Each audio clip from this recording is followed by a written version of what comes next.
ప్రాముఖ్యంగా ఈ ఉదయకాల సమయంలో దేవుని వాక్యం చదువుకొని మనం ముందుకు కొనసాగుదాం. దేవుడు మనలను ప్రేమించి మరొక నూతన దినాన్ని అనుగ్రహించాడు కనుక ఆయన పాదాలు పట్టుకుంటూ ప్రార్థనాపూర్వకంగా దేవుని వాగ్దానం చదువుకుందాం. బైబిల్ గ్రంథం తీసి కీర్తనల గ్రంథం 27వ అధ్యాయం 14వ వచనాన్ని చదువుకొని మనం వాక్యాన్ని ధ్యానించుకుందాం. యెహోవా కొరకు కనిపెట్టుకొని ఉండుము, ధైర్యము తెచ్చుకొని నీ హృదయమును నిబ్బరముగా ఉంచుకునుము. యెహోవా కొరకు కనిపెట్టుకొని ఉండుము. ప్రియమైన దేవుని బిడ్డలారా, ఇక్కడ దేవుడు మనతో సూటిగా చెప్తున్న మాట ఏంటంటే, యెహోవా కొరకు కనిపెట్టుకొని ఉండుము అంటే దేవుని కొరకు కనిపెట్టుకొని ఉన్నవారికి ఖచ్చితంగా దేవుడు సహాయం చేస్తాడు. అయితే మనం ఏం చేస్తామంటే మనుషుల కొరకు కనిపెట్టుకొని ఉంటాం.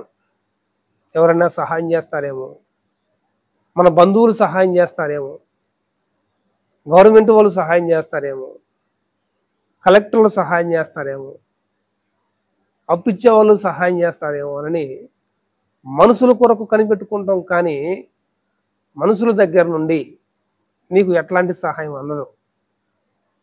నువ్వు విశ్వాసం ఉంచి దేవుని కొరకు కనుక కనిపెట్టుకుని ఉంటే ఆయన ఖచ్చితంగా సహాయం చేస్తాడు. ఆయన నమ్మదగిన దేవుడు, సహాయకుడు, నీ కొరకు ప్రాణం ఇచ్చిన దేవుడు. సహాయం చేయడా? నీ కొరకు తన రక్తాన్ని చిందించిన దేవుడు సహాయం చేయడా? ఖచ్చితంగా సహాయం చేస్తాడు. కాబట్టి ఆయన కొరకు కనిపెట్టుకుని ఎదురు చూద్దాం. ఎప్పుడైతే నువ్వు ఆయన కొరకు కనిపెట్టుకుంటావో నీ హృదయంలో ధైర్యం దేవుడు పుట్టిస్తాడు. నీ హృదయాన్ని ధైర్యంగా ఉంచుకో. నీ పతనం కోరేవాళ్ళు, నిన్ను పాడు చేయాలని ఆలోచించేవాళ్ళు, నిన్ను వేడిపించాలని పన్నాగాలు పన్నేవారు ఎంతమంది ఉన్నా నీ హృదయంలో కనుక యెహోవా కొరకు ఎదురు చూసే ఆలోచన ఉంటే, యెహోవా కొరకు ఆకలి దప్పులు నీ హృదయంలో ఉంటే ఖచ్చితంగా నువ్వు ధైర్యంగా బతుకుతూ నిన్ను పాడు చేయటానికి ఏ ఆయుధం వర్ధిల్లదు. కాబట్టి అందరం కలిసి దేవా, ఈ ఉదయకాల సమయంలో నా హృదయంలో ధైర్యాన్ని పుట్టించయ్యా, నన్ను ధైర్యపరుచయ్యా. నేను దుఃఖంలో ఉన్నా, వేదనలో ఉన్నా, నా పతనం కోరేవాళ్ళు ఎంతోమంది ఉన్నారు ప్రభువా. నేను పాడైపోతే చూసి సంతోషపడాలని ఎదురు చూసేవాళ్ళు ఉన్నారు ప్రభువా. నేను నష్టపోతే ఆనందపడేవాళ్ళు ఉన్నారు ప్రభువా. నా నష్టాన్ని కోరేవాళ్ళు, నా దుఃఖాన్ని కోరేవాళ్ళు, నా పతనాన్ని కోరేవాళ్ళు ఎందరో ఉన్నారయ్యా. కాబట్టి ఉదయకాల సమయంలో నా తండ్రి, నా హృదయానికి ధైర్యం కావాలి ప్రభువా అంటూ ఆయన కనుక నువ్వు వేడుకోగలిగితే ఆయన ఖచ్చితంగా నీ హృదయానికి ధైర్యాన్ని ఇస్తాడు. ఎందుకంటే నువ్వు కనిపెట్టుకున్నది యెహోవా కొరకు. ఆయన అసాధ్యుడు. ఆయనకి అసాధ్యమైనది ఏది భూమి మీద లేదు. యెహోవా నీ పక్షాన ఉంటే నిన్ను గెలవగలిగేవాడు ఎవ్వడూ లేడు. యెహోవా నీ పక్షాన ఉంటే నిన్ను పతనం చేయటం, నిన్ను ఆగం చేయటం ఎవ్వడి తరం కాదు. కాబట్టి ఆయన సహాయం కొరకు, దేవుని యొక్క ఆలోచన కొరకు ఎదురుచూడు. దేవుని మాట కొరకు ఎదురుచూడు. ఆయన తప్పకుండా నిన్ను దర్శించి బలపరుస్తాడు. ఆయన నిన్ను దినదినము ముందుకు నడిపిస్తాడు. ప్రతిరోజు నేను ఒక వాగ్దానం ఇచ్చి బలపరుస్తాడు. కాబట్టి ఉదయకాల సమయంలో వాక్యాన్ని పట్టుకొని ప్రార్థన చేద్దాం. అయ్యా, నేను నీ కొరకు కనిపెట్టుకుని ఉన్నాను ప్రభు, నాకు ధైర్యం ఇవ్వు, నన్ను ధైర్యపరుచయ్యా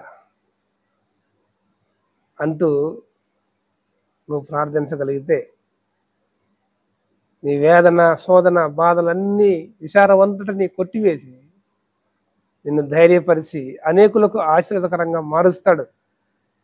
ఎవరైతే నిన్ను ఏడిపించారో, ఎవరైతే నిన్ను నష్టపెట్టారో, నష్టపెడుతూ ఉన్నారో వారందరికీ బుద్ధి చెప్పే రోజు ఒకటి ఉంది. కాబట్టి విశ్వాసంతో ప్రార్థన చేయి. నాతో కలిసి ప్రార్థన చేసుకుందాం. అందరం కలిసి తలలు వంచండి. నాతో కలిసి ప్రార్థనలో ఏకీభవించండి. ప్రేమ కలిగిన తండ్రి, పరిశుద్ధుడైన దేవ, నీ వందనాలు అయ్యా. ఇదిగో నీ కొరకు కనిపెట్టుకొని నీ సహాయం కొరకు ఎదురు చూస్తూ ఉన్నాం తండ్రి. మా నష్టాన్ని కోరేవాళ్ళే, మా దుఃఖాన్ని కోరేవాళ్ళే, నా పతనాన్ని కోరేవాళ్ళే ఈ లోకంలో ఎందరో ఉన్నారు. కానీ నీవు నా పక్షాన ఉంటే నన్ను పాడు చేయటం, నన్ను వేడి పెంచటం ఎవరి తరం కాదు. నన్ను గెలవటం ఎవరి తరం కాదు ప్రభువా. నేను ఓడిపోను. నువ్వు నా పక్షాన ఉన్నంతసేపు నేను ఓడిపోను ప్రభువా. నాకు సహాయం దయచేసి నన్ను ధైర్యపరచు. ధైర్యంగా ఈ లోకంలో బ్రతకడానికి సహాయం దయచేయండి. ఈ ఉదయకాల సమయంలో నీ పాదాలు పట్టుకుంటూ కృపను కోరుకుంటూ యేసు నామములో ప్రార్థించి వేడుకుంటున్నాను తండ్రి, ఆమేన్. స్నేహితులారా, ప్రభునందు దేవుని బిడ్డలారా, ఈ ప్రతిరోజు దేవుని వాగ్దానం మీకు ఆశీర్వాదకరంగా ఉంటే ఖచ్చితంగా అనేకులకు షేర్ చేయండి, కామెంట్స్ చేయండి. మీ కామెంట్స్ కొరకు మేము తప్పకుండా ప్రార్థన చేస్తాం. సాధ్యమైతే లైక్ చేయండి. తప్పకుండా ఇట్లాంటి వాగ్దానాల కొరకు మీ స్నేహితులతో, మీ బంధువులతో ఈ వాగ్దానాలను షేర్ చేసి పంచుకోండి. Praise lord.